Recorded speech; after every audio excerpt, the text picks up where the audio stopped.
I'm unmuting and I start my video. I got promoted. All right, this day You're starts. promoted. Awesome. How's it going?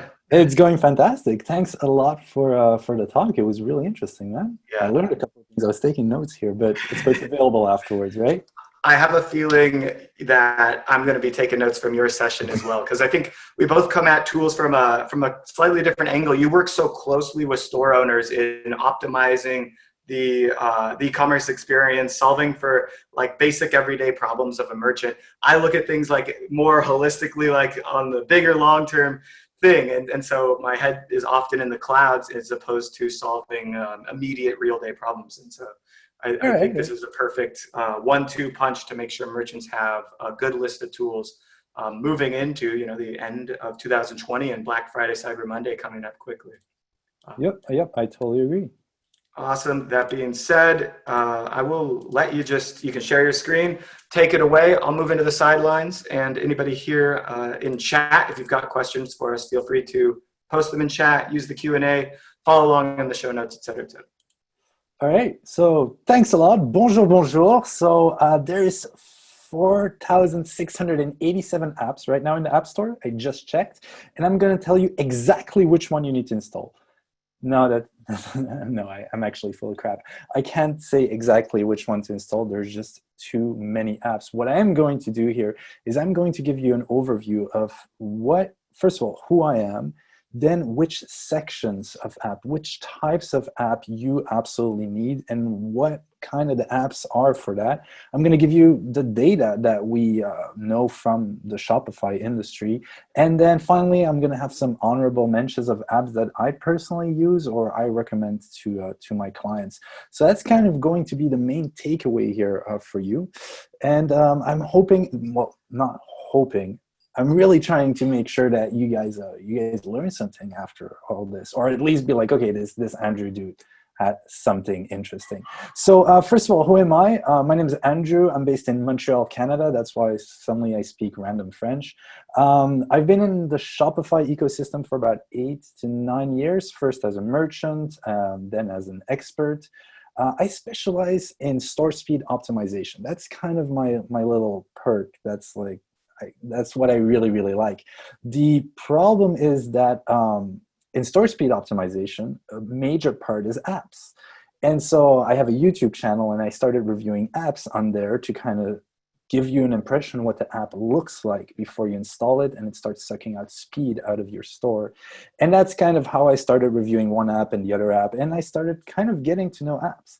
I also do small tasks, so you can basically, our team fixes small tasks on Shopify, and we have about 600 stores that we work on right now. So I think I have a good grasp of the day-to-day of what's happening, like you said, Derek. So that's that. All right, cool. What about the app ecosystem? So I said 4,687 apps. We have a tool called testmystorespeed.com, and it basically checks the speed of your Shopify store for specifically for your app Shopify store, and it helps us detect the apps on your Shopify store. So I kind of looked at the data, the back end of that, and I looked at the most popular apps installed right now. And so we have product reviews, that's like the big one. Then we still have MailChimp, still going on. Oberlo, which is a dropshipping app, probably not a big surprise. We have Klaviyo, we have Lux, we have Printful, we have InstaFeed, Privy, and I think there is Connor who's talking right after me about Privy. We have the Messenger channel, and then we have the entire Power.io ecosystem, which they have tons of apps. All right, Connor, cool. So yeah, that's that. I just wanted to point out that there's 2 Facebook apps in there, so that's a pretty big thing. That Facebook still has a pretty good grasp on the industry here. But all right, so I gotta slow down a bit when I talk. When we talk about apps, there is kind of this sequence that you have to follow. You see, it doesn't make sense for a starting store that has $0 in sales to start installing an app that's $2,000 a month, and you get that. That makes sense, right? So what's kind of the sequence that you need to follow? And the first steps might make complete sense to you. You're going to be like, Andrew, I make $60,000 a month. I know that I need this app. Fine. But at some point in the sequence, you're going to be like, I know that I need that app, but I haven't really done it yet. So let's go over the sequence. You just started your store. Congratulations. What's the first app you install? If you guys want to pitch it in the chat, what's like the first thing that you're like, okay, I need to install this? And Oberlo, yeah, okay, cool. Analytics, oh, Luke's Kit, interesting. So some people are touching on it. From my perspective, even before you launch, the first thing, and Derek touched on this, the first thing is data. Data. Every single person that comes to your website, heck, every single person that shows even slightly some interest to your product, you need to know who they are. You need to know where they're from, what language they speak, on which device they checked. You need to know what their grandmother's name is, them. Figure out if they have a cat and what the cat's name is. You need to know everything about that customer. And I see this way too often. Stores that launched, they don't do any of the tracking. And then 6 months later, they're like, yeah, we want to start advertising. Oh, crap, I have no data about my customer. I can't do lookalike audiences. I can't do nothing. So that's really the first thing. So even before you launch, set up all your pixels. Your LinkedIn pixel, if you have to, your Facebook, all of Google Analytics, and then figure out a way to capture emails. Connor's talking about Privy after that. That's a great way to do it, to capture email. Another tool, and this is a bit out there, is Wheelio, where you spin the wheel. People love gaming. People love gambling. They will give you an email address for it. There is a fair argument here that not all quality of email addresses that you get from that are any good. But again, you're starting out, maybe having some bad email addresses is worth like the exchange for it, for having more email addresses. So that's going to be kind of the first thing, data. Okay, now you're launching your store, you know exactly who is on your store, you know everything about them, you're catching their email address, and even like Derek said, you're even catching their phone number. What's kind of the next step here? So once you did that, reviews. That's actually a really good one. And that kind of comes into the reason why product reviews, Luke's, and others are on the top of the list. So reviews from its pedal CBD, that's a very good point that you made. Reviews are kind of going to give you credibility. So you all know that there is nothing very new here. It's going to show that, hey, other people are buying. I'm not getting scammed into anything. Reviews apps are an awesome tool of building that credibility. Right after that, you want to display your products in as many places as you can. So the next category of apps is making sure that your products are on Google, your products are on Facebook, your products are on Walmart now came out with their extension, on TikTok even, your products are everywhere. So for that, you can use those little apps like the Google Feed app and the Walmart app, for example. You want to make sure that you have the biggest reach that you can. Because remember, we're casting out our net, we have the biggest reach possible, and everyone that's even slightly interested, we're tracking the hell out of them. So we know what type of customer, adds to cart, what types of customer bounces. We know all that because of step one. All right, so our net is casted. We're tracking everyone. What's the next step? What is like, now you're up and running, you're doing some sales. Give it to me in the comments. What's the next step? Loyalty. Okay. I would go in that direction. Customer service, email, post-purchase, and upsell. Oh, Chad, I think you're touching on it. Retargeting. Okay, Lara. That's it. Email automation, that's an interesting one. But definitely, I would go with upsell and cross-sell. That's the next thing. So you're selling, and this is where I see a lot of companies starting to to go a different direction. Most people get the data, fine. Sometimes it takes a bit too long than they like to admit, but most people get the data part. Then a lot of people will advertise everywhere they can. And you only have one product on your store. No problem, I'll get to that. And then they start not always upselling and cross-selling. Often argument I hear is, I only have one product on my store. Another argument I hear is, well, they're just buying. I wanted them to buy that one thing. I can resell them twice.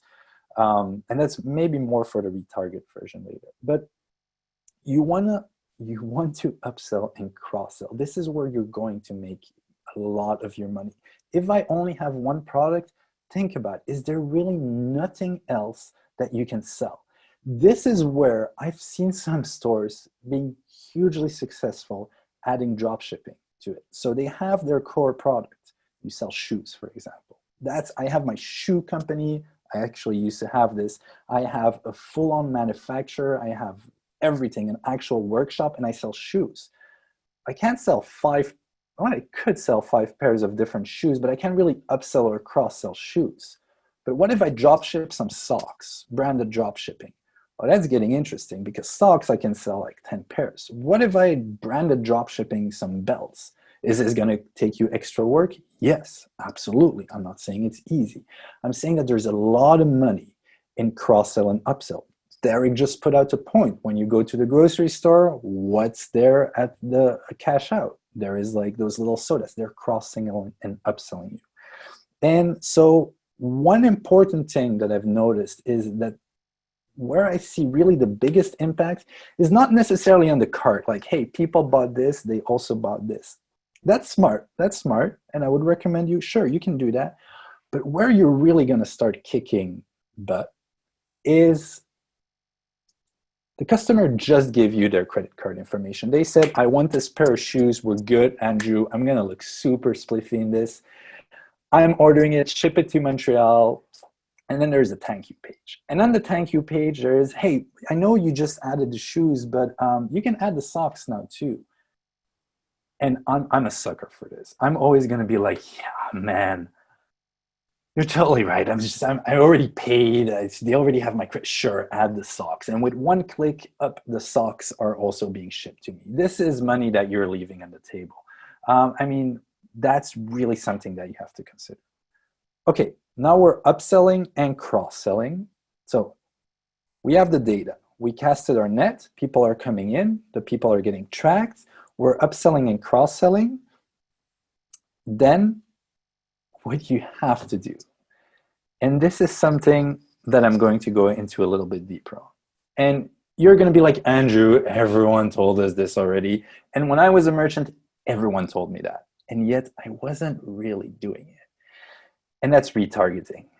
I can hear you already be like, yes, I know, I retarget. I run an ad for everyone that abandons my cart. Okay. Here it is. Not only do you need to use apps to retarget for the people that abandon your cart and the like classic ads that you see everyone do. You need to retarget on 2 different levels. The people that came and visit and haven't bought from you, which, all right, some merchants are doing, but frankly, too little for my liking. And the people that already bought from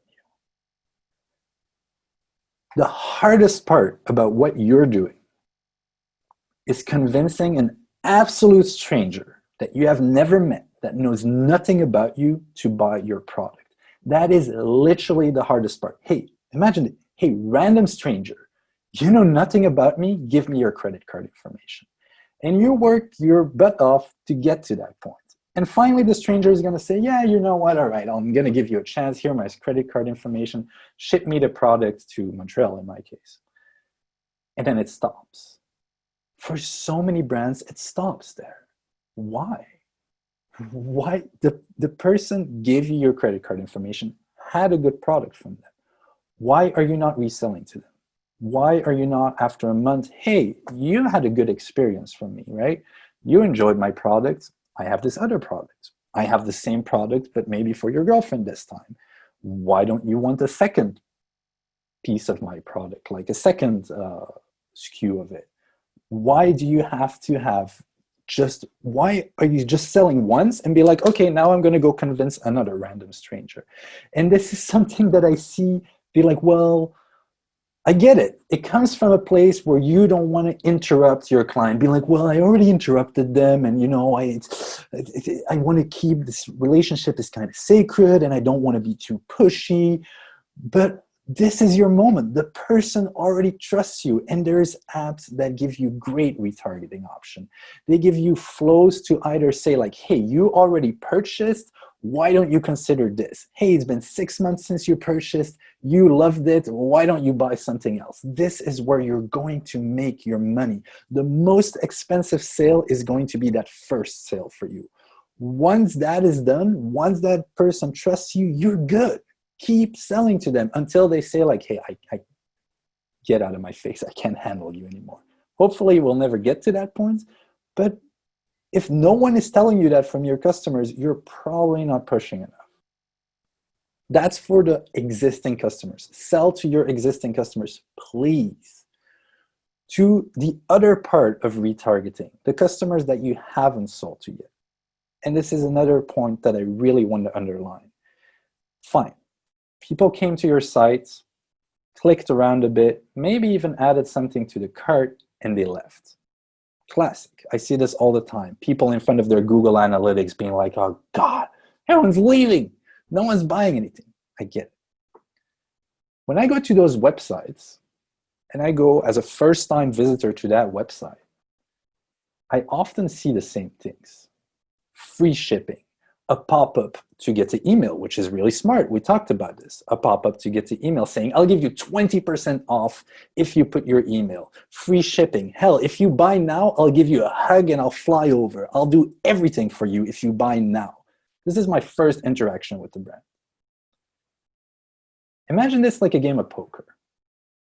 And it's funny because I suck at poker, so maybe that's not the best analogy. But you're trying to convince a random stranger again to buy your product, right? Cool. The random stranger, their first automatic response is going to be like, this is not, no. The chances that your product is that fantastic that a random stranger is going to jump on it and say, yes, I need this, right? Very small. Most likely, the person is going to say, I don't know, I got to ask my wife, or no. That's going to be their first response. Yet I see so many store owners putting all their cards on the table from the first shot. Here's free shipping, here's 20% off, here's an extra pair of this, everything. Everything's on the table. And then the person's going to say no, because they usually say no, that's their first reaction. No, I'm not really interested. And so then they retarget with the exact same offer. And people are like, well, yeah, I already saw this offer. I get it. Free shipping, 20% off. There's not really much in there. So that's where you need a good app to help you structure that retarget. When someone comes to your website, be like, hey, look at these umbrellas I'm selling. They're $5,000. They're expensive umbrellas. And I'm going to make you pay $300 for shipping.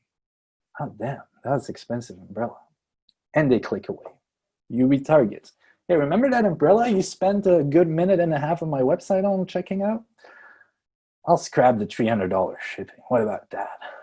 Oh, that gets pretty interesting. I should talk to my wife about that. $300, huh? And you click, add it to cart, and you click away. And then you approach them a third time. Hey, remember that umbrella you added to the cart? You talk to your wife about it. I'm going to remove the free shipping, and I'm going to give you a 10% discount. See, you're playing your cards one by one instead of playing them all on the table and being like, there you go, please buy from me. And if you're playing your cards one by one with the good sequences that some of these apps offer out of the box, you're going to get the person just constantly like, hey, what about this deal? All right, I'll give you my final deal. This is really the best deal. And you're going to convert a way higher percentage. And two, Omnisend, there you go. Automations and segmentations do this. And that is why you want some good apps. So, okay, I'm doing a little recap here. First, data. You know everyone and their cat of who's visiting. Then you cast your widest net possible for the cheapest price by putting on different marketplaces, making sure your product is everywhere.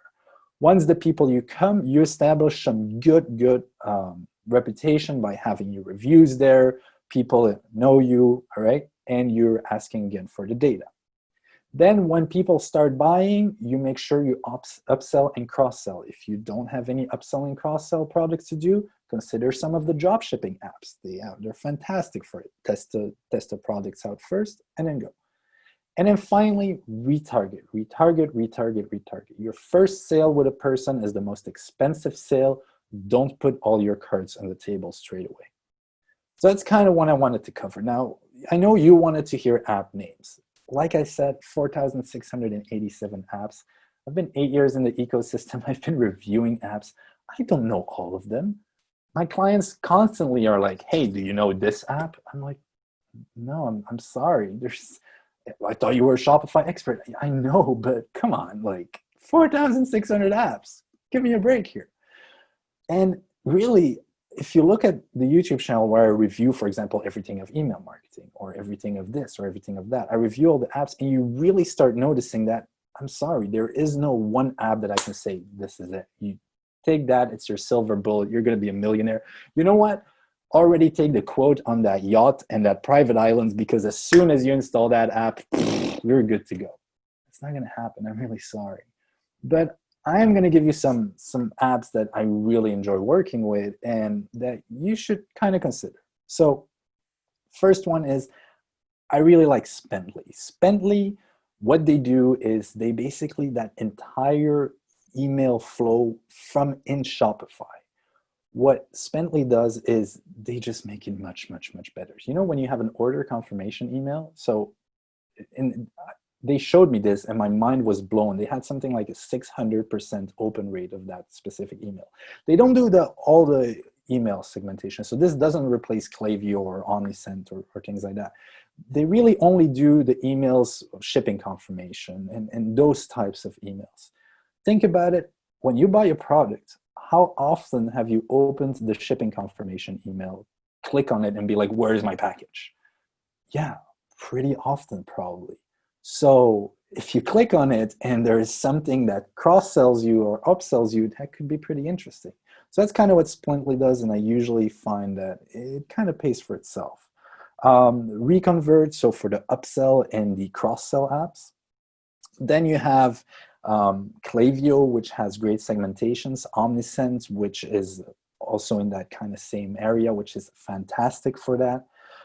Then, like talked about earlier, SMS bump, that is just ridiculous way of getting the customer back because everyone checks their messages.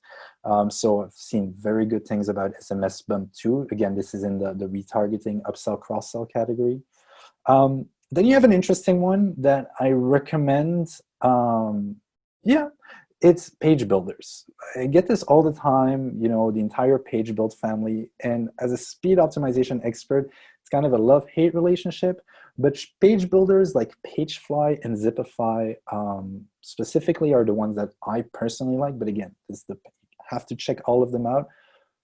This basically what they do is, let's say it's midnight, you have a brilliant idea for a campaign, you're like, oh my God, I gotta launch this campaign. With these page builders, you can build that landing page really quickly. You don't need to call your developer me or your designer and start having group meetings. You can just build that page really quickly. And the huge advantage for it is that you can A/B test. Now, A/B testing is one of my pet peeves. That how many people do A/B testing here? Because that's the classic thing. You should A/B test, you know?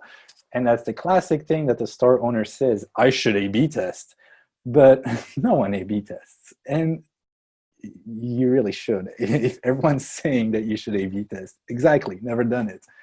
It makes total sense. Oh, A/B test all the way. There you go. So it's one of those classic things that everyone knows they have to do it, but no one really does it. And Pagefly, they kind of make it really simple. Page builders like that, Zipify as well. The added advantage with Zipify, if you have a consumer product, it's made by Ezra Firestone, and he actually has a consumer product. He's in makeup. And so he gives you all the funnels, like the segments that work for him. So you know it's been tested on that product. So if you have a similar product, there's definitely some value in there. Then, like we said, everything about reviews. I personally like Yotpo. It's from that same Yotpo family. They have reviews. They also give out rewards for reviews. So there's definitely something there. Then in the same family, you have Swell. That's interesting for when you do your marketing because Swell gives you basically, it makes referrals very, very easy. So if you want to send a referral link to someone else, Swell kind of really, really makes that easy. I see Derek like giving all the links in the chat, trying to keep up. What is it? Adam said, we A/B test 15 to 25 things a week, but Adam is special doing what? Okay. So there you go. Adam is A/B testing like crazy. That's the top ones do A/B test. And again, this is something that everyone should do, but a lot of people just don't get to it. Definitely do it. And then finally is my final app that I like to work with is Hotjar / Lucky Orange, kind of depending on the situation, is heat mapping. And this, again, comes in really close with the A/B testing.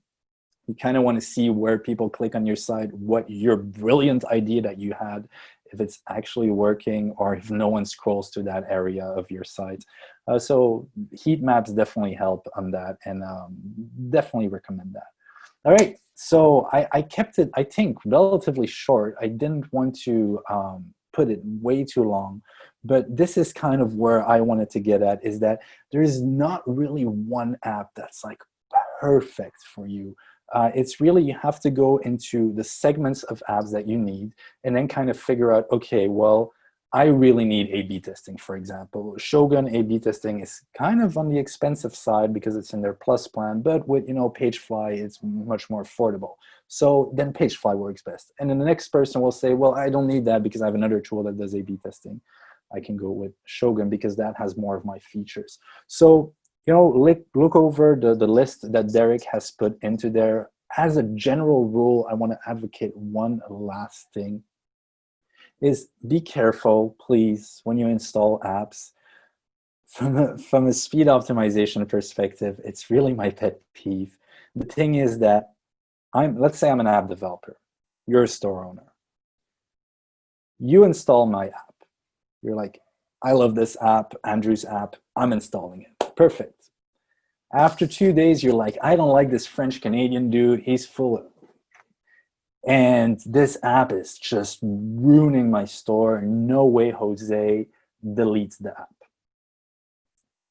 When you install the app, what happens is the app got installed, and usually there's some code that gets put into your Liquid, so into your store. What happens when you uninstall the app is Shopify immediately cuts the bridge between me, the app developer, and you, the store owner. Immediate cut. So yes, the app is removed, meaning that your store doesn't talk to the app anymore, but every time someone tries to load a store, it's still trying to talk to the app. And then the app is just going to say, no, we got cut. And that really, really affects your performance. The reason why Shopify is doing that, is blocking this link as soon as you uninstall the app, is because they don't want you that you're like pissed off, and that I'm as an app developer am pissed off and be like, oh, this store owner is really completely unreasonable, and that I still have access to your code, and that I start messing up your store entirely. So Shopify said, you know what, as soon as you uninstall the app, we're going to cut that link. But that means I can go and clean up my code that I installed into your store. Bottom line is here, if you're like, hey, you know what, I'm going to try review apps, random example, and you start installing every review app to see which one you like best, and then you delete all of them, just you keep that one, that's going to sink your performance over time. It's going to make a huge mess, and it's just affecting the building blocks of your store.